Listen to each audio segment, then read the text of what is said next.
कोई भी सपना साकार करने के लिए सबसे जरूरी है सही कोच का होना। चुनिए Yogendra Sahu classes first rank को और करे अपने CG व्यापम CGPSC का सपना साकार। Download the app now. नमस्कार, जय जोहार। क्या आप भी गवर्नमेंट एग्जाम्स की तैयारी करना चाहते हैं? क्या आप भी मेमोरी टेक्निक्स और ट्रिक्स के जरिए बहुत ही कम समय में स्मार्ट स्टडी करना चाहते हैं? क्या आप चाहते हैं कि CG व्यापम टॉपर आपको पढ़ाए? तो डाउनलोड करिए योगेंद्र साहू क्लासेस ऐप। यहाँ 10 से अधिक गवर्नमेंट एग्जाम्स क्रैक करने वाले और CG व्यापम टॉप करने वाले योगेंद्र सर CGPSC और CG व्यापम के अंतर्गत होने वाले सभी एग्जाम्स की तैयारी कराएं। तो डाउनलोड करिए Yogendra Sahu classes app to be the best, learn from the best.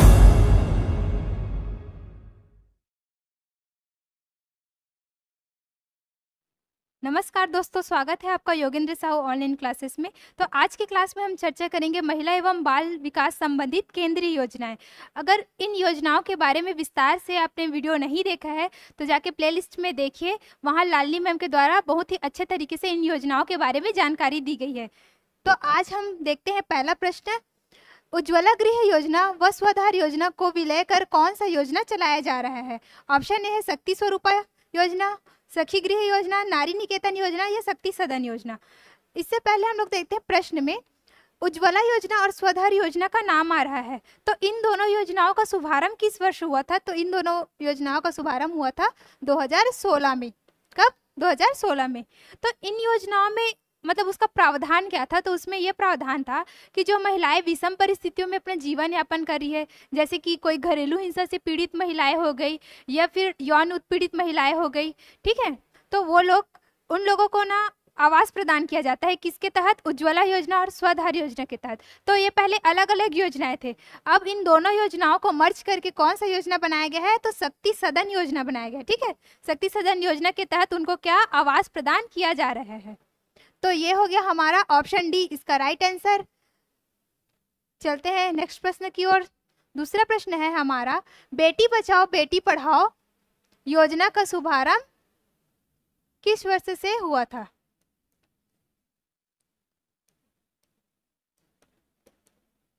शुभारंभ किस वर्ष किया गया था? ऑप्शन है 2017, 2015, 2019 या फिर 2012। तो बेटी बचाओ बेटी पढ़ाओ योजना का शुभारंभ हुआ था 2015 में।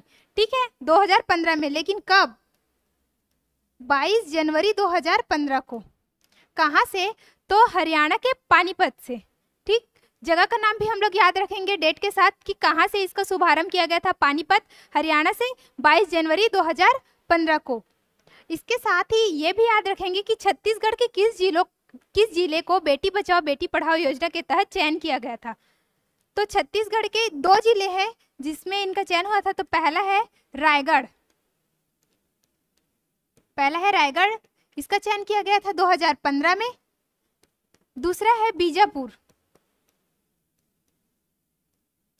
इसका चयन किया गया था 2018 में।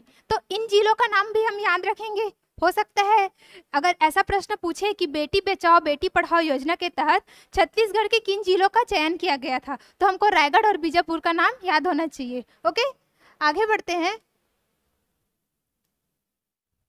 सघन मिशन इंद्रधनुष 3.0 किस वर्ष शुरू किया गया था? ऑप्शन है 2019, 2017, 2021 या फिर 2022। ठीक, सबसे पहले ये जान लेते हैं कि सघन मिशन इंद्रधनुष संबंधित किससे है। तो मिशन इंद्रधनुष जो है वो टीकाकरण से संबंधित है। किससे संबंधित है? टीकाकरण से संबंधित है। तो ये 3.0 किस वर्ष चलाया गया था? तो ये चलाया गया था 2021 में। तो किसी को लग रहा होगा मैडम ये डाटा तो बहुत पुराना है, अभी तो 4.0 भी चलाया गया था। तो 4.0 चलाया गया था 2022 में, और अभी हाल ही में 2023 में अगस्त से सघन मिशन इंद्रधनुष 5.0 चलाया जाएगा। कब? अभी 2023 में।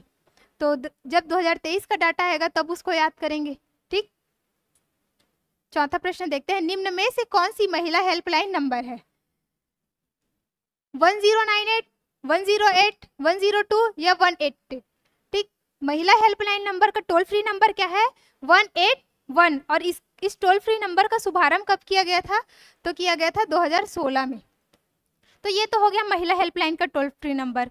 इसमें एक और नंबर दिया है 1098, तो ये किसका नंबर टोल फ्री नंबर है? तो ये चाइल्ड हेल्पलाइन नंबर है। चाइल्ड हेल्पलाइन नंबर कौन सा है? 1098। ये जो महिला हेल्पलाइन नंबर है, अगर किसी भी महिला को किसी भी प्रकार की समस्या होती है तो इस नंबर पर फोन करके वो अपनी समस्या का समाधान कर सकती है। ठीक, पढ़ते हैं नेक्स्ट प्रश्न की ओर। 5वां है, पोषण अभियान के तहत प्रतिवर्ष कितने प्रतिशत कुपोषण स्तर में कमी लाना है? ऑप्शन डी नहीं दिख रहा होगा तो मैं यहाँ लिख देती हूँ। ऑप्शन डी दिया है 5%, ऑप्शन ए है 2%, 3%, 4% या फिर 5%। पोषण अभियान, तो पोषण अभियान है क्या? बच्चों को या फिर महिला किशोरियों को कुपोषण और एनीमिया से मुक्त करने के लिए पोषण अभियान चलाया जा रहा है सरकार के द्वारा। तो उसका लक्ष्य क्या है कि प्रतिवर्ष हमको कुपोषण में कितनी कमी करनी है? 2% करना है, 3% करना है, 4% करना है या फिर 5% करना है? तो हम लक्ष्य बनाए थे कि हमको प्रतिवर्ष 2% कुपोषण दर को कम करना है। जितना भी कुपोषण दर होगा प्रतिवर्ष उसमें 2% की कमी लाना हमारा लक्ष्य था। किसके तहत? पोषण अभियान के तहत। बढ़ते हैं नेक्स्ट प्रश्न की ओर। 6वां प्रश्न है हमारा, प्रधानमंत्री मातृ वंदना योजना के तहत हितग्राही महिलाओं को कितनी राशि प्रदान की जाती है? ऑप्शन ए है 5,000 रुपए, 7,000 रुपए, 8,000 रुपए या फिर 10,000 रुपए। प्रधानमंत्री मातृ वंदना योजना, ठीक, तो इसके बारे में पहले जानकारी ले लेते हैं कि प्रधानमंत्री मातृ वंदना योजना है क्या। इसके तहत जो भी महिला है उसको संतान होने पर एक मुश्त राशि प्रदान की जाती है। पहली संतान होने पर 5,000 दिया जाता है, लेकिन वहीं अगर दूसरी संतान बालिका होती है, क्या वर्ड बोला मैंने? बालिका, दूसरी संतान, तो उस पर कितना राशि मिलेगा? 6,000 की राशि मिलेगी। तो यहाँ तो सिर्फ हितग्राही महिला का नाम पूछा है, पहला और दूसरा मेंशन नहीं किया है, तो हम लोग आंसर क्या लेंगे? 5,000 लेंगे। ठीक, ऑप्शन ए क्या हो जाएगा? हमारा राइट आंसर हो जाएगा। 7वां प्रश्न देखते हैं, सखी वन स्टॉप सेंटर का शुभारंभ किस वर्ष से किया गया था? 2017, 2019, 2015 या फिर 2013? तो उसका शुभारंभ किया गया था 2017। सखी वन स्टॉप सेंटर का शुभारंभ कब किया गया था? 2017 में। माय मिस्टेक, सखी वन स्टॉप सेंटर का शुभारंभ किया गया था 2015 में। 2015 में। ऑप्शन सी क्या होगा? हमारा राइट आंसर हो जाएगा। सखी वन स्टॉप सेंटर है क्या? एक ही छत के नीचे किसी भी महिला को अगर कुछ प्रॉब्लम होता है तो एक ही छत के नीचे उसका सभी समाधान मिलेगा। चिकित्सकीय सुविधा, विधिक सुविधा, मनोवैज्ञानिक मतलब मनोचिकित्सा सुविधा, ये सभी कहाँ मिलेगा? एक ही छत के नीचे मिलेगा। मतलब वन स्टॉप मतलब एक जगह का अगर आप रुकते हो तो सभी आपका जितना भी समस्या है उसका समाधान एक ही जगह हो जाएगा। तो सखी वन स्टॉप सेंटर का शुभारंभ 2015, ऑप्शन सी। 8वां प्रश्न है, पोषण 2.0 अभियान में केंद्र व राज्य के वित्तीय भार का अनुपात कितना है? इसमें रेशियो पूछा है, केंद्र अनुपात राज्य, मतलब इस योजना के संचालन में जितना भी खर्च आएगा उस पर केंद्र कितना खर्च करेगी और राज्य कितना खर्च करेगी उसका अनुपात पूछा है। तो यह 50 या 50 के अनुपात में करेगी, 60 या 40 के अनुपात में करेगी, 90 या 10 के अनुपात में करेगी या फिर 70 या 30 के अनुपात में करेगी। तो इस पर वित्तीय भार कितना है? 60:40 का, मतलब केंद्र कितना खर्च करेगी? 60%। ठीक, अगर जितना भी खर्च आ रहा है उसमें तो 60% कौन खर्च करेगा? केंद्र करेगा, और 40% खर्च कौन करेगा? राज्य करेगा। तो ऑप्शन बी हमारा क्या हो जाएगा? सही उत्तर हो जाएगा। 9वां प्रश्न देखते हैं, एकीकृत बाल विकास योजना ICDS के तहत कितने प्रकार की सेवाएं प्रदान की जाती है? 7, 8, 6 या फिर 5? ICDS योजना है क्या? ठीक, इंटीग्रेटेड चाइल्ड डेवलपमेंट स्कीम। इसके तहत बच्चों को कुपोषण से मुक्त करना, महिलाओं में एनीमिया की कमी लाना, ठीक, एनीमिया को दूर करना, ये क्या है? इसका उद्देश्य है। तो इसके तहत कितना सेवा प्रदान किया जाता है? इसके तहत 6 सेवा प्रदान किया जाता है। 6 सेवा, तो वो सेवाएं है क्या ये देख लेते हैं। पहला सेवा है इसका टीकाकरण, टीकाकरण। दूसरा सेवा है इसका स्वास्थ्य जांच, स्वास्थ्य जांच। तीसरा सेवा है इसका संदर्भ सेवाएं।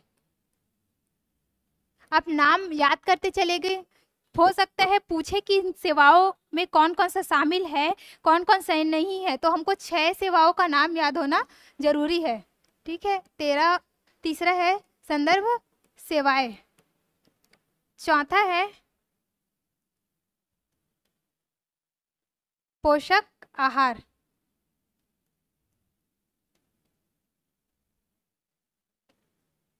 पांचवा है स्वास्थ्य शिक्षा एवं पोषण शिक्षा,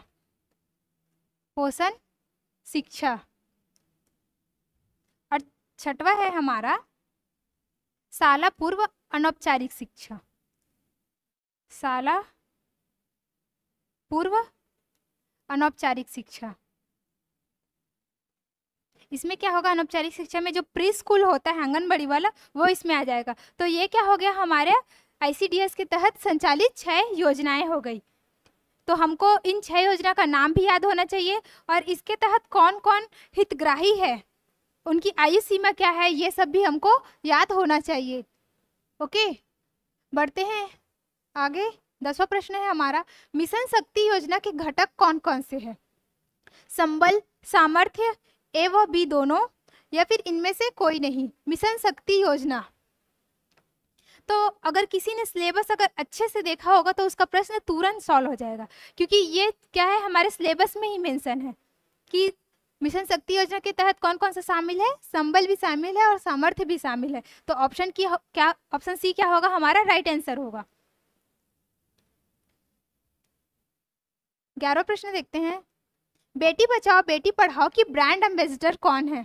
ऑप्शन ए है अवनी लेखरा, ऑप्शन बी है तनिष्का कोटिया, ऑप्शन सी है राधिका कोटिया, ऑप्शन डी है बी व सी दोनों। बेटी बचाओ बेटी पढ़ाओ, अभी पिछले प्रश्न में ही हमने देखा था बेटी बचाओ और बेटी पढ़ाओ योजना, ठीक। तो इसकी ब्रांड एम्बेसडर कौन है? तो इसकी ब्रांड एम्बेसडर तनिष्का कोटिया और राधिका कोटिया दोनों हैं। ऑप्शन डी क्या होगा, हमारा राइट आंसर हो जाएगा। तो हम लोग जान लेते हैं कि तनिष्का कोटिया और राधिका कोटिया है कौन। ये दोनों एक सगी बहनें हैं और ये है हमारी शतरंज खिलाड़ी, ठीक है, शतरंज खिलाड़ी। इन दोनों बहनों को ही बेटी बचाओ बेटी पढ़ाओ योजना का ब्रांड एम्बेसडर बनाया गया है। तो हो सकता है प्रश्न ऐसा पूछा जाए कि अगर तनिष्का कोटिया और राधिका कोटिया को बेटी बचाओ बेटी पढ़ाओ योजना का ब्रांड एम्बेसडर बनाया गया है, ये किस विधा से संबंधित है, ये किस क्षेत्र से संबंधित है? तो हमको याद होना चाहिए कि ये किस क्षेत्र से संबंधित है, खेल क्षेत्र से, और खेल में भी कहाँ, शतरंज खिलाड़ी है। ओके, बढ़ते हैं आगे।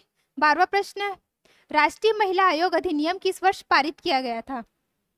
इसमें बात की जा रही है अधिनियम की, ना कि सिर्फ आयोग की। राष्ट्रीय महिला आयोग अधिनियम किस वर्ष पारित किया गया था? 1995, 1992, 1990 या 1985? तो ये अधिनियम पारित किया गया था 1990 में। 1990 ऑप्शन सी क्या होगा, राइट आंसर हो जाएगा। और इसी अधिनियम के तहत राष्ट्रीय महिला आयोग का गठन किया गया था, ठीक है। पहले अधिनियम आएगा, उसके बाद आयोग का गठन होगा। 13वां प्रश्न देखते हैं, मिशन इंद्रधनुष किससे संबंधित है? तो पहले प्रश्न में हम लोगों ने पिछले प्रश्न में देखा था कि मिशन इंद्रधनुष 3.0 किस वर्ष से संचालित है। तो उसमें मैंने आपको बता दिया था कि ये किससे संबंधित है, टीकाकरण से संबंधित है। तो ऑप्शन बी क्या हो जाएगा, हमारा राइट आंसर हो जाएगा। मिशन इंद्रधनुष किससे संबंधित है? तो वो टीकाकरण से संबंधित है। अभी सघन मिशन इंद्रधनुष 5.0 स्टार्ट होने वाला है। NFHS 5 के अनुसार छत्तीसगढ़ राज्य में कुपोषण दर कितना है? 31.3%, 30.32%, 37.1% या फिर 35.3%। यहाँ किसकी बात की जा रही है? National family health survey 5 report के अनुसार छत्तीसगढ़ में कुपोषण दर पूछ रहा है। छत्तीसगढ़ में हम लोग कुपोषण दर दो तरीके से याद करते हैं, एक वजन त्योहार के अनुसार और दूसरा किसके अनुसार, जो ये नेशनल फैमिली हेल्थ सर्वे आया है उसके अनुसार। तो इसके अनुसार छत्तीसगढ़ में कुपोषण दर कितना है? 31.3%। 31.3% क्या है? छत्तीसगढ़ में कुपोषण दर है। ऑप्शन ए क्या होगा, हमारा सही उत्तर हो जाएगा। 15वां प्रश्न देखते हैं, राष्ट्रीय शिशु योजना का शुभारंभ कब किया गया था? 1 जनवरी 2015, 8 मार्च 2017, 1 जनवरी 2017 या फिर 8 मार्च 2015? तो इस योजना का शुभारंभ किया गया था 1 जनवरी 2017 को। ऑप्शन सी क्या हो जाएगा? हमारा राइट आंसर हो जाएगा। लेकिन राष्ट्रीय शिशु योजना है क्या?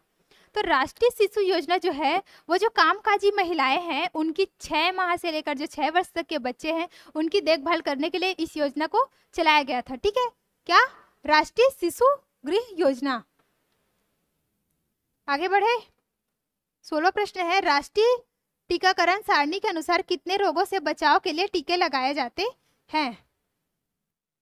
ऑप्शन ए है 12, ऑप्शन बी है 10, ऑप्शन सी है 8, ऑप्शन डी है 7। ये क्या पूछा है? राष्ट्रीय टीकाकरण सारणी, इसके अनुसार कितना टीका लगाया जाता है? तो 7 टीके हैं। ऑप्शन डी क्या हो जाएगा? राइट आंसर हो जाएगा। कौन कौन से टीके? जैसे हो गया खसरा, टेटनेस, पोलियो, क्षय रोग, गलघोटू, हेपेटाइटिस बी, ठीक, काली खांसी। ये क्या होगा? ये जो 7 बीमारी है उसके लिए टीके बताए हैं। यहाँ मैं लिख देती हूँ ताकि आपको याद हो। खसरा, पोलियो, खसरा, पोलियो, हेपेटाइटिस बी,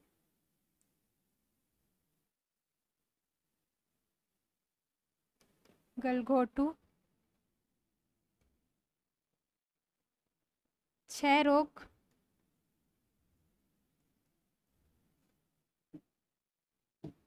काली खांसी और एक है टिटनेस। तो इन रोगों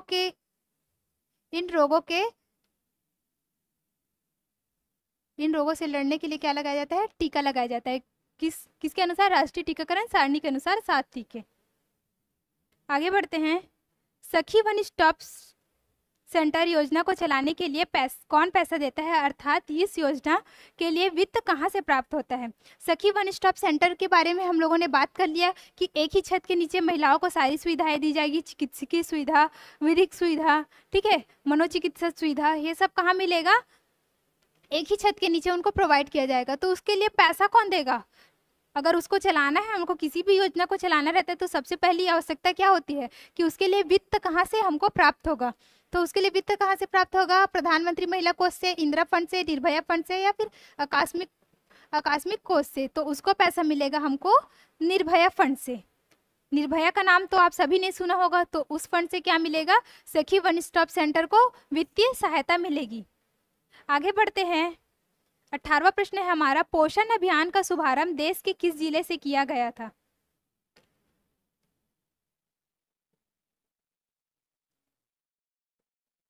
ऑप्शन डी यहां लिख देती हूं मैं,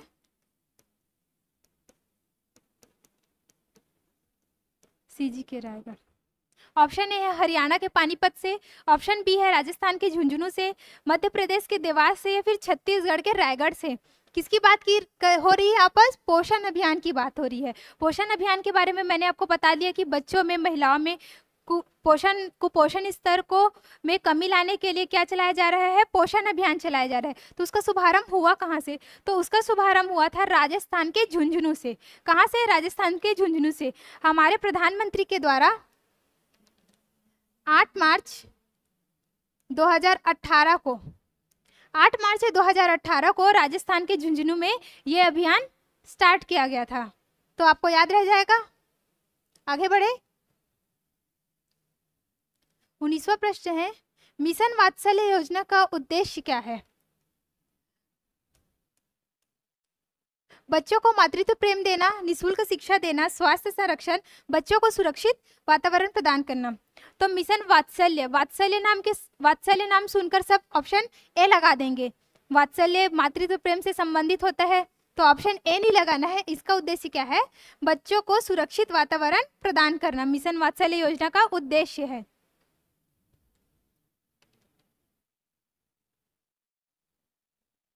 कामकाजी महिलाओं को हॉस्टल किस योजना के तहत प्रदान किया जाता है? किनको? कामकाजी महिलाओं को। सबला योजना, सखी निवास योजना, सखी वन स्टॉप या फिर शक्ति स्वरूपा। तो कामकाजी महिलाओं को हॉस्टल प्रदान किया जाता है सखी निवास योजना के तहत। निवास मतलब रहना, रहने से हॉस्टल याद रह जाएगा। और वन स्टॉप तो देख लिए, वहाँ अगर किसी भी महिला को किसी भी प्रकार की समस्या होती है तो एक ही छत के नीचे उन सब का निवारण होता है। और सबला योजना संबंधित है किशोरियों को पोषाहार देने से। तो ऑप्शन बी क्या होगा हमारा राइट आंसर होगा सखी निवास। मिशन शक्ति सामर्थ्य के अंतर्गत संचालित योजनाएं हैं, कौन कौन सा है? प्रधानमंत्री मातृ Vandana Yojana, hub for empowerment of women, शक्ति सदन या फिर उपरोक्त सभी। तो ये प्रश्न भी सिलेबस से ही बन जाएगा। सिलेबस में ये मेंशन है कि मिशन शक्ति सामर्थ्य के अंतर्गत कौन कौन सी योजनाएं हैं, मिशन शक्ति संबल के अंतर्गत कौन कौन सी योजनाएं हैं। तो ये जो प्रधानमंत्री मातृ वंदना है और hub for empowerment of women, शक्ति सदन, ये जो उपरोक्त सभी है ये किसके तहत है? मिशन शक्ति सामर्थ्य के तहत। मतलब ऑप्शन डी क्या होगा हमारा राइट आंसर होगा। 22वां प्रश्न है, प्रधानमंत्री मातृ वंदना योजना के तहत द्वितीय संतान बालिका होने पर कितनी राशि एक मुश्त दी जाती है? मैंने आपको प्रधानमंत्री मातृ वंदना के बारे में जानकारी दी कि उसमें अगर पहला बच्चा होता है तो उनको 5,000 की राशि मिलती है, लेकिन यदि द्वितीय बच्चा है वो अगर बालिका होता है तो 6,000 की राशि मिलती है। मतलब ऑप्शन बी क्या हो जाएगा हमारा राइट आंसर हो जाएगा। पहले में 5,000, दूसरे में 6,000। और इसी योजना से मिलता जुलता हमारे छत्तीसगढ़ में भी एक योजना संचालित है, कौशल्या मातृत्व योजना। उसमें क्या होता है, जो भी महिलाएं हैं अगर उनकी दूसरी संतान यदि बालिका होती है तो उनको एक मुश्त 5,000 की राशि प्रदान की जाती है। ठीक है, तो कौशल्या मातृत्व योजना को भी याद रखेंगे क्योंकि वो हमारे राज्य सरकार की योजना है। भारत शासन महिला एवं बाल विकास मंत्रालय द्वारा पूर्व संचालित योजनाओं में संशोधन करते हुए एक अम्ब्रेला योजना मिशन शक्ति का आरंभ किया गया। कब किया गया? तो जो हमारे केंद्र सरकार की महिला एवं बाल विकास विभाग है उसके द्वारा क्या किया गया, जितनी भी योजनाएं संचालित थी उस विभाग में उनको मॉडिफाई किया गया, उनमें संशोधन किया गया और एक छाता योजना भी इसको बोल सकते हैं। ठीक है, मिशन शक्ति का आरंभ किए, कब से किए? 24 जनवरी 2022, 8 मार्च 2021, 1 अप्रैल 2022 या फिर 12 जनवरी 2021। तो इसका शुभारंभ किया गया था 1 अप्रैल 2022 को मिशन शक्ति। और मिशन शक्ति को भी 2 घटकों में डिवाइड कर दिए गए हैं, एक संबल और एक है सामर्थ्य। ठीक, ऑप्शन सी क्या होगा राइट आंसर होगा। मिड डे मील योजना कब से शुरू किया गया? 26 जनवरी 1990, 15 अगस्त 1995, 24 जनवरी 1995 या फिर 16 जून 1992। यहाँ नाम किसका आ रहा है? मिड डे मील योजना। तो मिड डे मील योजना है क्या? जो शासकीय स्कूल होते हैं उसके प्राथमिक कक्षा मतलब 1 से 5वीं तक और माध्यमिक कक्षा मतलब 6वीं से 8वीं तक, वहाँ क्या होता है मध्याह्न भोजन दिया जाता है, जिसमें मतलब बच्चों को पोषित आहार देकर उनमें कुपोषण के स्तर में कमी लाना इसका क्या है मुख्य उद्देश्य है। ठीक है, तो ये क्या हो गया हमारा मिड डे मील योजना हो गया। तो ये चालू कब से हुआ था? तो ये चालू हुआ था 15 अगस्त 1995 से चालू हुआ था। सोचो कितनी पुरानी योजना है ये, और अभी भी ये छत्तीसगढ़ के सभी स्कूलों मतलब जो शासकीय स्कूल है वहाँ अभी तक चल रहा है। ठीक, मिड डे मील योजना के तहत बच्चों को पोषाहार प्रोवाइड होता है। अगला प्रश्न है हमारा, महिलाओं को गर्भावस्था के दौरान प्रसूति सहायता किस अनुच्छेद के तहत प्रदान किया जाता है? तो ये अनुच्छेद वाला प्रश्न आ गया, तो कई लोग सोच रहे होंगे कि ये संविधान का प्रश्न इसमें कैसे आ गया। तो संविधान में भी कई ऐसे अनुच्छेद हैं ना जो महिलाओं और बच्चों को उनके अधिकार देते हैं, तो ये भी तो एक प्रकार का अधिकार है। हालांकि ये नीति निर्देशक तत्वों में आता है, मतलब राज्य ये व्यवस्था कर सकती है।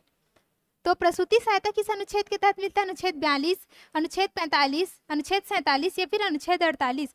तो प्रसूति सहायता मिलता है अनुच्छेद 42 के तहत। ऑप्शन ए क्या होगा हमारा राइट आंसर होगा। इसमें कार्यस्थल पर मानवोचित दशक और महिलाओं को प्रसूति सहायता देने का प्रावधान है। ठीक है, मिशन वात्सल्य योजना के अंतर्गत संचालित प्रवर्तकता कार्यक्रम के तहत कुटुंब के संरक्षण में रहने वाले बच्चों की चिकित्सकीय शैक्षणिक विकास के लिए कितनी वित्तीय सहायता प्रदान की जाती है प्रति माह? तो यहाँ नाम किस योजना का आ रहा है? मिशन वात्सल्य योजना का। और मिशन वात्सल्य योजना के तहत क्या होता है? बच्चों को सुरक्षित वातावरण प्रदान किया जाता है, ठीक है ना। तो उसके अंतर्गत एक कार्यक्रम भी संचालित है। कौन सा कार्यक्रम?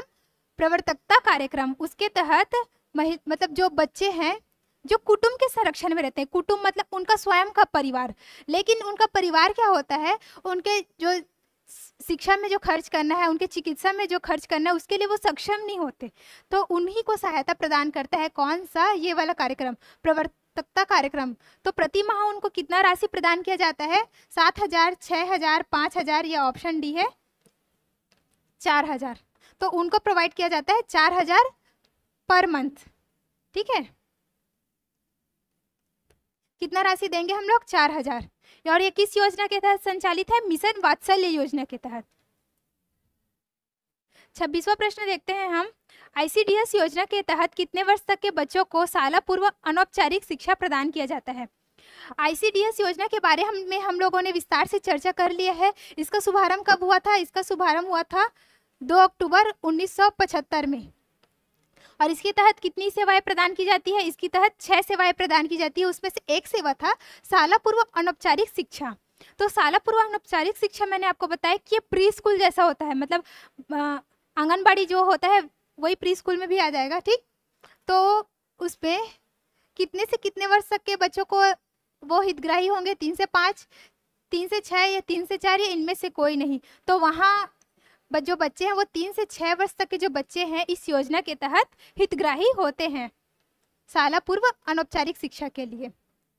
आगे बढ़ते हैं। 28वां प्रश्न है, मिशन इंद्रधनुष के तहत कितने टीकों को शामिल किया गया है? 11, 10, 12 या 7? राष्ट्रीय टीकाकरण सारणी के अनुसार हम लोगों ने कितना टीका देखा था? तो 7 टीका देखा था। लेकिन ये किसके तहत पूछ रहा है? मिशन इंद्रधनुष के तहत पूछ रहा है। तो इसके तहत 12 टीकों को शामिल किया गया है, ठीक। ध्यान रखेंगे, राष्ट्रीय टीकाकरण सारणी अलग है और मिशन इंद्रधनुष के अनुसार जो टीका सारणी है वो अलग है। इसके अनुसार 12 और इसके अनुसार 7। 29वां प्रश्न है, राष्ट्रीय महिला आयोग की अध्यक्ष कौन है? रेखा शर्मा, ललिता कुमार मंगलम, किरणमयी नायक या रेणुका सिंह? राष्ट्रीय महिला आयोग की अध्यक्ष, तो इसकी अध्यक्ष है रेखा शर्मा जी। राष्ट्रीय महिला आयोग की अध्यक्ष कौन है? रेखा शर्मा जी। लेकिन वही अगर हम लोग को ये क्वेश्चन पूछे कि छत्तीसगढ़ राज्य महिला आयोग की अध्यक्ष कौन है, तो हम लोग की हमारे छत्तीसगढ़ राज्य की अध्यक्ष कौन है? महिला आयोग की अध्यक्ष किरणमयी नायक जी है, ठीक है। कल के क्लास में मैंने आपको बताया था। आगे बढ़ते हैं। 30वां प्रश्न, एकीकृत बाल विकास योजना के तहत लाभार्थी कौन है? गर्भवती महिलाएं हैं, ये स्तनपान करने वाली महिलाएं हैं, ये 6 वर्ष तक आयु के बच्चे हैं। तो जो ICDS योजना है उसके हितग्राही कौन होंगे? उस योजना के हितग्राही कौन होंगे? तो गर्भवती महिलाएं, स्तनपान कराने वाली महिलाएं और 6 वर्ष तक बच्चे आयु। तो उपरोक्त सभी, ये जो तीनों हैं वो सभी इसके लाभार्थी होंगे। ना सिर्फ गर्भवती महिलाएं बल्कि स्तनपान कराने वाली महिलाएं भी इसकी क्या होगी? लाभार्थी होगी। और 6 वर्ष आयु तक के बच्चे भी क्या होंगे? इसके हितग्राही होंगे। 31वां प्रश्न देखते हैं, बाल देखरेख संस्थाओं में एक्टिविटी कैलेंडर के अनुरूप साहित्यिक सांस्कृतिक संबंधित कार्यक्रम आयोजित किए जाते हैं, तो उसका नाम क्या है? उम्मीद, उल्लास, उजियार, ये फिर ऑप्शन डी है उमंग। ऑप्शन डी मैं यहाँ लिख देती हूँ उमंग। तो इसमें नाम आ रहा है एक्टिविटी कैलेंडर साहित्यिक सांस्कृतिक। तो जब भी ऐसा कुछ प्रोग्राम होता है, किसी भी एक्टिविटी वाला प्रोग्राम होता है, चाहे वो सांस्कृतिक कार्यक्रम हो या फिर साहित्यिक कार्यक्रम हो, तो बच्चों में कैसा एकदम उल्लास भर जाता है बच्चों में। तो उसका नाम भी क्या होगा? उल्लास होगा, ठीक है। उस कार्यक्रम का नाम क्या होगा? उल्लास। मतलब ऑप्शन बी क्या होगा? हमारा राइट आंसर हो जाएगा। ऐसे सब कार्यक्रम होते हैं तो बच्चों में एक अलग ही उत्साह, उल्लास भरा रहता है, ठीक है। तो वहां से हम ये याद रख सकते हैं। 32वां प्रश्न है, किस योजना के तहत किशोरियों को पूरक पोषण आहार प्रदान किया जाता है? यहाँ किसका नाम आ गया? किशोरियों को। यहाँ बच्चों की बात नहीं की जा रही है, किशोरियों की बात की जा रही है। तो उनको किस योजना के तहत पूरक आहार प्रदान किया जाता है? सबला योजना, सक्षम योजना, पोषित कन्या योजना या इनमें से कोई नहीं? तो एक सबला योजना है जिसके तहत किशोरियों को पूरक पोषण आहार प्रदान किया जाता है, ठीक। किशोरियों में क्या होता है, रक्ताल्पता या एनीमिया की समस्या उत्पन्न हो जाती है, तो उनको पूरक पोषण आहार प्रदान करके उनमें इसको एनीमिया को दूर किया जाता है। ठीक है, तो अगर किशोरी जो सबल होगी, ठीक, सुपोषित होगी, तभी वो क्या कर सकेगी, समाज कल्याण के कार्य कर सकेगी, समाज में आगे बढ़ सकेगी। अगर वो क्या होगी, सबला होगी, उसमें बल होगा, वो सुपोषित होगी, तो यहाँ से रिलेट करके याद कर सकते हैं। NFHS 5 के अनुसार राष्ट्रीय कुपोषण दर कितना है? पिछले प्रश्न में हम लोगों ने क्या देखा था कि छत्तीसगढ़ में कुपोषण दर कितना है, किसके अनुसार? National family health survey report 5 के अनुसार। यहाँ सीधा राष्ट्रीय स्तर का पूछा है, तो 35.3%, 32.1%, 31.3% या 37.3%। तो राष्ट्रीय कुपोषण दर है हमारा 32.1%, जबकि छत्तीसगढ़ का कितना था, 31.3%। 1% हमारे छत्तीसगढ़ में और कम कुपोषण कम है राष्ट्रीय स्तर से। 34वां प्रश्न देखते हैं, स्वाधार गृह योजना में केंद्र एवं राज्य का अनुदान अनुपात कितना है? कौन सी योजना में? स्वाधार गृह योजना में। और स्वाधार गृह योजना का शुभारंभ कब हुआ था? 2016 में हुआ था। स्वाधार गृह योजना में होता क्या है, जो विषम परिस्थितियों में महिलाएं अपना जीवन यापन कर रही है, जैसे कि घरेलू हिंसा से जो पीड़ित है, यौन पीड़ित है, तो वो क्या, उनको आवास प्रदान किया जाता है। किसके तहत? स्वाधार गृह योजना के तहत। तो इस योजना को संचालित करने के लिए वित्तीय सहायता तो चाहिए, तो उसमें केंद्र कितना खर्च करेगी और राज्य कितना खर्च करेगी, उसका अनुदान पूछा है। तो 50-50 के अनुपात में करेगी, 70-30 के अनुपात में करेगी, 60-40 के अनुपात में करेगी, या फिर 90-10 के अनुपात में करेगी। तो इस योजना में 60-40 के अनुपात में क्या करेगी, खर्च करेगी। 60% खर्च कौन करेगा? केंद्र सरकार करेगा, जबकि 40% खर्च कौन करेगा? राज्य सरकार करेगा। कौन सी योजना में? स्वाधार गृह योजना में। शुभारंभ कब हुआ था? 2016 में हुआ था। किस कार्यक्रम के तहत बाल देखरेख संरक्षण संस्थाओं में ई लर्निंग क्लास स्थापित करने हेतु HDFC बैंक द्वारा स्मार्ट टीवी और बायजूस द्वारा शैक्षणिक सामग्री प्रदान की जाएगी? ऑप्शन ए है उमंग, ऑप्शन बी है उम्मीद, उत्साह या फिर उत्कर्ष। तो सभी बच्चे ऐसा उम्मीद लगाए बैठे रहते हैं कि हमको भी स्मार्ट क्लास में मतलब स्टडी करना है, उनकी जो शैक्षणिक सामग्री भी है वो भी स्मार्ट होनी चाहिए, मतलब जैसे कि स्मार्ट बोर्ड में पढ़ना, कंप्यूटर लैब अच्छे होने चाहिए। ठीक है, ई लर्निंग, क्योंकि अभी डिजिटल युग है, तो सभी को ऐसा उम्मीद रहता है सभी बच्चों की हमारी पढ़ाई भी क्या हो, स्मार्ट हो। तो किस कार्यक्रम के तहत ये होगा? तो उम्मीद कार्यक्रम के तहत उम्मीद लगाए रहते हैं बच्चे लोग कि स्टडी क्या होगी, स्मार्ट होगी। तो स्मार्ट टीवी और बायजूस के द्वारा ये पूछ सकता है, ठीक है, कि कौन सी जो शैक्षणिक संस्था है वो इस पर इन्वेस्ट कर रही है। हो सकता है और अलग अलग शैक्षणिक संगठन के नाम दे दे कि अन अकेडमी हो गया, वाईफाई स्टडी हो गया, या फिर बायजूस हो गया। तो शैक्षणिक सामग्री कौन प्रदान कर रहा है? बायजूस प्रदान कर रहे हैं। 36वां प्रश्न देखते हैं, राष्ट्रीय पोषण मिशन के उद्देश्य क्या है? गर्भवती, पहला है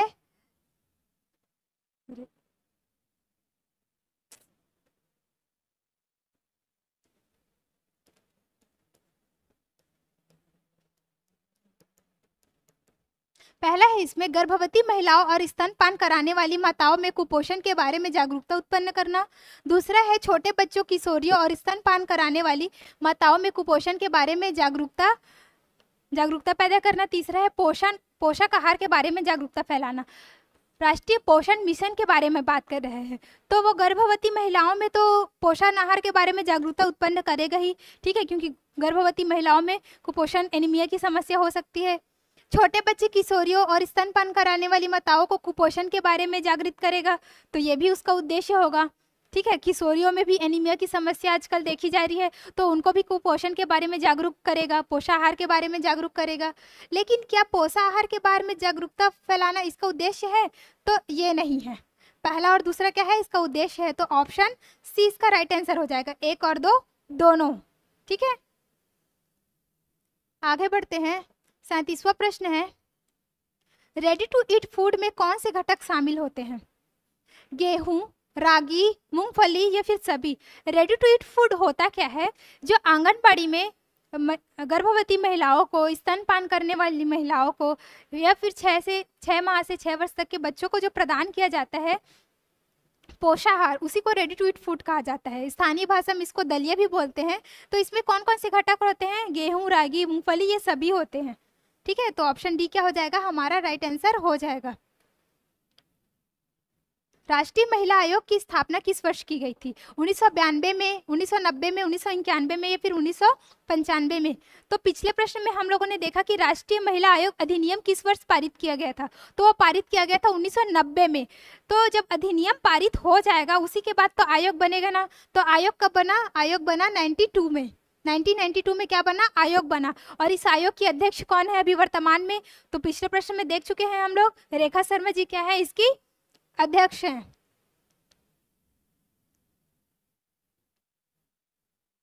39वां प्रश्न है, सड़क जैसी परिस्थितियों में रहने वाले बालकों हेतु पुनर्वास नीति 2022 कार्यक्रम का नाम है। अगर ऑप्शन डी नहीं दिख रहा होगा तो मैं यहाँ साइड में लिख रही हूँ, आप यहाँ से देख सकते हैं। ठीक है, किशोर न्याय, उजियार, प्रवर्तकता या फिर बाल सक्षम। सड़क जैसी परिस्थितियों में, जैसे सड़क पर कुछ बच्चे लोग रहते हैं, कूड़ा उड़ा बीनते हैं, तो उन परिस्थितियों में जो बच्चे रहते हैं उनके पुनर्वास के लिए जो नीति चलाई जा रही है उसका नाम क्या है, ये पूछा है। तो उसका नाम है बाल सक्षम योजना। ठीक है, बाल सक्षम कार्यक्रम। जैसे मतलब बालकों को भी सक्षम बनाना है कि वो एक अच्छा जीवन जी सके, तो इसके लिए ये योजना हम लोग चला रहे हैं। अगर आपको अपनी महिला पर्यवेक्षक की तैयारी बेहतर बनानी है तो आप हमारा Yogendra Sahu classes app download कर सकते हैं। वहाँ बहुत ही कम फीस पर महिला पर्यवेक्षक के कोर्स लॉन्च किए गए हैं। इसके साथ ही टेस्ट सीरीज भी लॉन्च किया गया है, उसकी फीस भी बहुत कम है। आप टेस्ट सीरीज तो बिल्कुल दिलाइए, क्योंकि उससे क्या होता है, खुद का मूल्यांकन होता है कि हमारी तैयारी कितनी हो गई है, किस विषय को हमको और मजबूत करना है, ठीक है, कहाँ कमी रह गई है, ये सब टेस्ट सीरीज से पता चलता है। और साथ ही वहाँ एक टेस्ट फ्री भी है, तो आप जाइए प्ले स्टोर से Yogendra Sahu classes app download कीजिए और टेस्ट दिलाइए। 40वां प्रश्न देखते हैं, निम्न कथनों को पढ़कर सही विकल्प का चयन करें। छत्तीसगढ़ राज्य में सर्वाधिक संचालित आंगनबाड़ी केंद्र जसपुर में है। राज्य में सबसे कम आंगनबाड़ी का संचालन नारायणपुर में है। तो यहाँ दो कथन दे दिए गए हैं। पहला क्या बोल रहा है कि छत्तीसगढ़ का जसपुर जिला जहाँ सबसे ज़्यादा आंगनबाड़ी संचालित है, और दूसरा नारायणपुर जिला जहाँ क्या है, सबसे कम आंगनबाड़ी संचालित है। और क्या पूछा है, कौन सा सही है? तो ये दोनों सही हैं। सबसे ज़्यादा कहाँ है? जसपुर में है। और कितना है? 2931 आंगनबाड़ी है। कहाँ? जसपुर में। लेकिन नारायणपुर में कितना आंगनबाड़ी है? तो यहाँ केवल 375 आंगनबाड़ी संचालित हैं। तो क्या हो जाएगा, कथन 1 और कथन 2 दोनों सही हो जाएगा। ऑप्शन सी क्या हो जाएगा, हमारा राइट आंसर होगा। हमको आंगनबाड़ी की संख्या भी लगभग जिसकी सबसे ज़्यादा है और जिसकी सबसे कम है ये तो याद होना चाहिए, क्योंकि जब 2021 में जब महिला पर्यवेक्षक का एग्जाम हुआ था उसमें जोड़ी मिलान के रूप में पूछ दिया गया था कि कौन से जिले में कितनी आंगनबाड़ी है। तो हो सकता है ये ऐसा प्रश्न भी पूछे। 41वां प्रश्न देखते हैं, रेडी टू ईट फूड का निर्माण एवं प्रदाय का कार्य किसके द्वारा किया जाता है अप्रैल 2022 से? ऑप्शन ए दिया है वनोपज संघ, कृषि विभाग, स्व सहायता समूह छत्तीसगढ़ राज्य बीज एवं कृषि विकास निगम। तो रेडी टू ईट फूड के बारे में मैंने आपको बता दिया कि वो आंगनबाड़ी में प्रदान किया जाता है गर्भवती माताओं को और जो बच्चे रहते हैं उनको। ठीक है, तो वो मतलब बनाया किसके द्वारा, निर्माण और प्रदाय किसके द्वारा किया जाता है? तो पहले जो है ना, पहले उसको स्व सहायता समूह के द्वारा बनाया जाता था। ठीक है, महिला स्व सहायता जो समूह होती है उनके द्वारा ये बनाया जाता था। लेकिन अब ये चेंज हो चुका है। किसके, कब से? अप्रैल 2022 से ये चेंज हो गया है। अब इसका निर्माण करता है छत्तीसगढ़ राज्य बीज एवं कृषि विकास निगम। इसका नाम हम लोग याद रखेंगे। अधिकतर सब लोग क्या लगा देंगे, हाँ महिला स्व सहायता समूह लोग तो बनाते हैं रेडी टू ईट फूड, वही लोग प्रदान भी करते होंगे, तो ऑप्शन सी मार देंगे। लेकिन वो क्या है, गलत है, क्योंकि ये सब चीज चेंज हो चुका है। तो छत्तीसगढ़ राज्य बीज एवं कृषि विकास निगम क्या है, उसका निर्माण करता है। ठीक है, समेकित बाल विकास कार्यक्रम के परियोजना के लिए वर्तमान में राज्य एवं केंद्र का अंशदान कितना है? राज्य और केंद्र, पिछले प्रश्नों में हम लोग केंद्र अनुपात राज्य देख रहे थे, यहाँ राज्य अनुपात केंद्र है। ऑप्शन है 90:10, ऑप्शन बी है 60:40, 75:25 या फिर 50:50 में कौन से कार्यक्रम में ICDS integrated child development service scheme, इसमें तो इसमें कितना खर्च करता है? राज्य 75% खर्च करता है, जबकि केंद्र इसमें 25% खर्च करता है। ऑप्शन सी क्या होगा हमारा राइट आंसर होगा। आगे बढ़ते हैं। पर्यवेक्षक द्वारा एक माह में कम से कम कितने आंगनबाड़ी केंद्रों का निरीक्षण किया जाता है?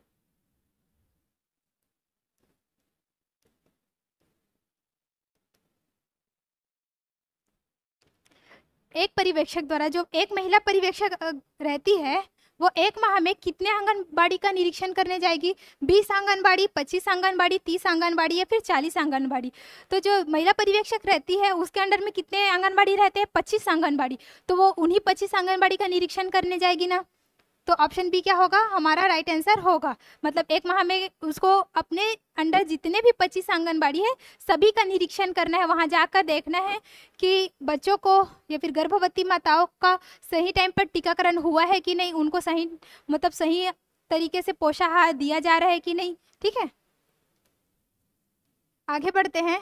ICDS के संदर्भ सेवाओं में कितने वर्ष तक के गंभीर कुपोषित बच्चों को सेवा प्रदान किया जाता है? फिर से ICDS योजना आ गया। सब लोग बोलेंगे कि बहुत सारा क्वेश्चन ICDS से है, तो ये योजना भी बहुत बड़ा है, इससे बहुत सारे क्वेश्चन बनते हैं। तो ऑप्शन ए है 1 से 6 वर्ष, 6 माह से 6 वर्ष, 0 से 6 वर्ष या 0 से 5 वर्ष।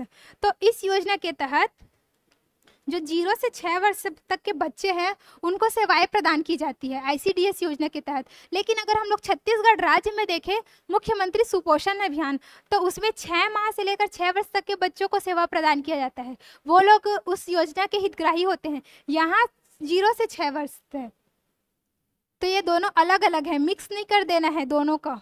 ठीक है, आंगनबाड़ी कार्यकर्ता किसके साथ मिलकर बालकों और गर्भवती महिलाओं का टीकाकरण करते हैं? ऑप्शन ए है ANM, आशा दीदी, आंगनबाड़ी सहायिका, ए व बी दोनों। आंगनबाड़ी कार्यकर्ता का ये काम होता है कि उसके क्षेत्र में जितनी भी गर्भवती महिलाएं हैं, जो बच्चे हैं, उनका सही टाइम पर टीकाकरण हो। तो ये क्या है, उसका कर्तव्य होता है। तो वो अकेले तो वो काम नहीं कर सकती, उसको जरूरत है टीकाकरण करने के लिए। तो किसकी सहायता से करती है? ANM और आशा दीदी, इन दोनों की सहायता से वो अपने आसपास के जितनी भी गर्भवती महिलाएं हैं, बच्चे हैं, उनका टीकाकरण करवाती है। कौन? आंगनबाड़ी कार्यकर्ता।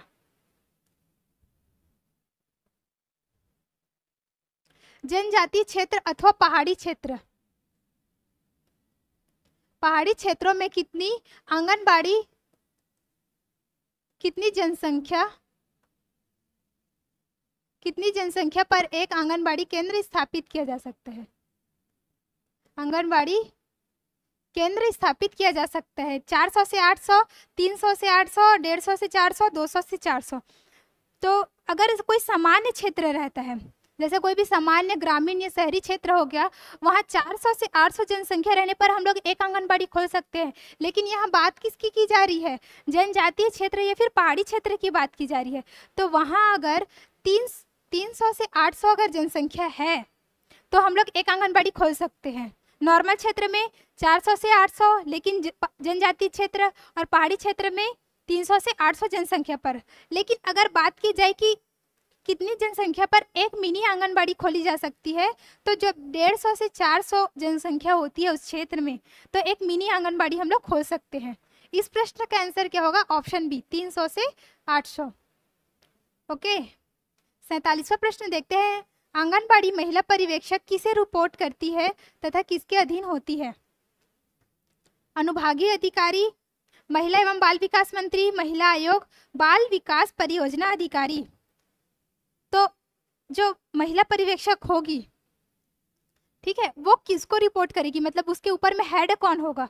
क्या वो अनुभागीय अधिकारी को रिपोर्ट करेगी, या सीधा महिला एवं बाल विकास मंत्री को रिपोर्ट करेगी, या फिर महिला आयोग में रिपोर्ट करेगी, या फिर बाल विकास परियोजना अधिकारी को रिपोर्ट करेगी? तो वो किसको अपनी रिपोर्ट सौंपती है? बाल विकास परियोजना अधिकारी, इसको बोलते हैं CDPO, child development project officer. इसका नाम हम लोग याद रखेंगे। 48वां प्रश्न है, बाल श्रम पर रोक किस अनुच्छेद के तहत लगाया गया? अनुच्छेद 23, अनुच्छेद 24, अनुच्छेद 20 या फिर अनुच्छेद 21? फिर बाकी लोग बोलेंगे कि संविधान का प्रश्न फिर से आ गया, लेकिन रिलेटेड तो किससे है? बच्चों से रिलेटेड है ना, तो महिला बाल विकास में इसको पढ़ेंगे ही। तो बाल श्रम पर रोक किसके तहत लगाया गया है? तो ये लगाया गया है अनुच्छेद 24 के तहत। ये क्या बोलता है कि बाल श्रम निषेध है, ठीक है। बाल श्रम करवाना क्या है? कानूनी अपराध है। यहाँ दिया है अनुच्छेद 23, तो अनुच्छेद 23 क्या बोलता है? जो बंधुआ मजदूरी या बलात् श्रम है वो भी निषेध है, ठीक। बलात् श्रम, बंधुआ मजदूरी अनुच्छेद 23, लेकिन बाल श्रम अनुच्छेद 24। अनुच्छेद 20 क्या कहता है? अनुच्छेद 20 कहता है दोष सिद्धि से संरक्षण, और अनुच्छेद 21 क्या कहता है? प्राण एवं दैहिक स्वतंत्रता। ये सब हमारे क्या है? ये सब हमारे हैं मौलिक अधिकार, मौलिक अधिकार। तो आप मुझे कमेंट बॉक्स में बताइए कि संविधान की किस भाग में मौलिक अधिकार का वर्णन है और इसको क्या कहा जाता है। भारतीय संविधान में क्या कहा जाता है मौलिक अधिकार को, और ये कौन से भाग में वर्णित है, ये आप कमेंट बॉक्स में बताइए मुझे। आगे बढ़ते हैं। 49वां प्रश्न है, केंद्र सरकार में महिला एवं बाल विकास मंत्री कौन है? ऑप्शन डी मैं यहाँ लिख रही हूँ, वसुंधरा राजे। ऑप्शन ए है निर्मला सीतारमण, ऑप्शन बी है रेणुका सिंह, ऑप्शन सी है स्मृति ईरानी, या फिर ऑप्शन डी है वसुंधरा राजे। तो केंद्र की बात की जा रही है, यहाँ केंद्र कैबिनेट की बात की जा रही है, तो वहाँ महिला और बाल विकास मंत्री कौन है? स्मृति ईरानी जी है। जबकि हम लोग अगर छत्तीसगढ़ में देखें तो हमारे छत्तीसगढ़ में महिला एवं बाल विकास मंत्री कौन है? तो अनिला भेड़िया जी जो है वो हमारी महिला एवं बाल विकास मंत्री है। ऑप्शन सी क्या होगा इसका सही आंसर होगा। ये अंतिम प्रश्न है, इससे पहले आप मुझे कमेंट बॉक्स में बता देना लास्ट में कि 50 में से आपके कितने प्रश्न सही हुए, ठीक है। जिसके जितने प्रश्न सही, मतलब ज़्यादा से ज़्यादा जिसके सही हो गए, मतलब उनकी तैयारी बहुत ही अच्छी है, और जिनके थोड़े कम नंबर आ रहे हैं वो निराश न होए, अभी भी समय है, आप अच्छे से तैयारी कर सकते हैं, ठीक है। 50वां प्रश्न है, ICDS योजना के तहत बच्चों को कितनी कैलोरी ऊर्जा प्रदान की जाती है? 500 कैलोरी, 600 कैलोरी, 700 कैलोरी या फिर 400 कैलोरी? तो जो ICDS योजना के तहत है बच्चों को 500 कैलोरी जो ऊर्जा है प्रदान की जाती है, बच्चों को 500, लेकिन माताओं को 600, और गंभीर कुपोषित बच्चों की अगर बात की जाए तो उनको प्रदान किया जाता है 800 कैलोरी। अलग अलग कैटेगरी है। तो अभी प्रश्न क्या पूछा है? सिर्फ बच्चों को, तो बच्चों को 500 कैलोरी ऊर्जा प्रदान की जाती है। तो आज के लिए इतना ही। बने रहिए योगेंद्र साहू क्लासेस के साथ, ऐसे ही वीडियो आते रहेंगे जिससे आप अपनी तैयारी बेहतर बना सकते हैं। और अगर वीडियो अच्छा लगे तो आप वीडियो को लाइक कीजिए, शेयर कीजिए, साथ ही कमेंट्स बॉक्स में अपने आंसर्स बताइए। मिलते हैं नेक्स्ट वीडियो में। धन्यवाद।